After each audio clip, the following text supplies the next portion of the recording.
Hi hello नमस्कार मंडळी, joys किचनमध्ये आपलं सर्वांचं स्वागत आहे। चला रेसिपीला सुरुवात करूया। बघा, नारळाचा कीस घेतला, गूळ घेतला, बदाम घेतले, काजू घेतले, चारोळे घेतले आणि हे विलायचीचे बी घेतले। आता हे सगळं व्यवस्थितरित्या बारीक करून घेऊया। कढई ठेवली गॅसवर, कढई ठेवून कढईमध्ये मी हे बदाम काजू वगैरे भाजून घेते। थोडंसं तूप टाकून घेऊया त्याच्यामध्ये। बघा, अशा पद्धतीने हे तूप टाकून घेतलेलं आहे। असं बारीक आचेवर किंवा मध्यम गॅस ठेवून आपण व्यवस्थितरित्या आपण हे काजू आणि बदाम भाजून घ्यायचे। चारोळे वगैरे टाकलेले त्याच्यामध्ये हे काजू बदाम चारोळे अगदी तुपामध्ये छान बारीक मध्यम आचेवर हे भाजून घ्यायचे। अगदी व्यवस्थितरित्या खमंग होतात हे तुपामध्ये मध्यम आचेवर भाजल्यानंतर। बघा, अशा पद्धतीने हे आपण थोडंसं कलर चेंज होईपर्यंत हे भाजून घ्यायचं। असं हे भाजून घेतलेलं आहे। बघा, कलर चेंज झालेला आहे आता त्याचा, बऱ्यापैकी कलर चेंज झाला। आता हे काढून घेऊ। बघा, एका प्लेटमध्ये मी हे सगळं काढून घेतलेलं आहे आणि त्याच कढईमध्ये मी आता हे खोबरं टाकून घेते।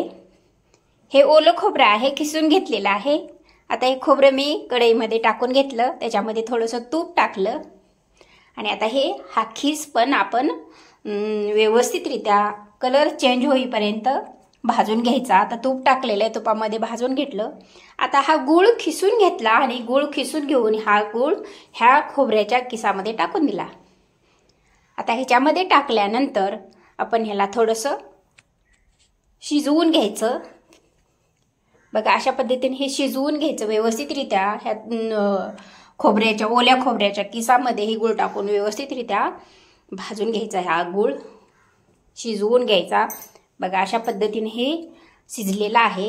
आता बऱ्यापैकी शिजलेला आहे। त्याच्यामध्ये मी हे विलायचीची पूड टाकली, ओबडधोबड विलायचीची पूड केली होती मी, ती टाकून दिली त्याच्यामध्ये। आणि हा आपला इंद्रायणी भात केलेला आहे, हा भात मी याच्यामध्ये घालून घेतला। गुळामध्ये आणि खोबऱ्याच्या किसामध्ये मी हा भात टाकलेला आहे। बघा, आता हे पण मिक्स करून घ्यायचं व्यवस्थितरित्या।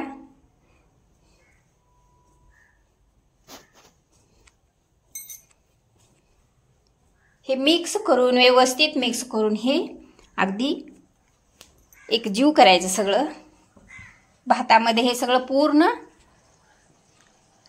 गेलं पाहिजे, एकत्रित झालं पाहिजे।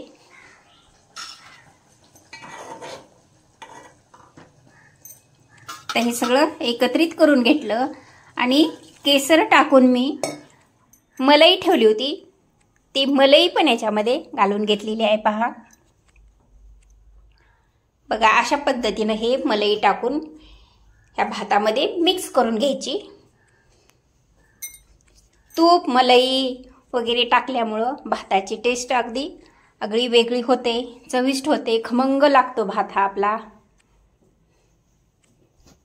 बघा, अशा पद्धतीने मी ही भात केलेला आहे। लाईक करा, शेअर करा, सबस्क्राईब करा, शेअर करत चला माझे व्हिडिओ। बघा, अशा पद्धतीने मी ही प्लेट सर्व करत आहे। भात जसा छान दिसत आहे तसाच खायला खमंग झाला होता। चला भेटू पुढच्या व्हिडिओमध्ये। धन्यवाद।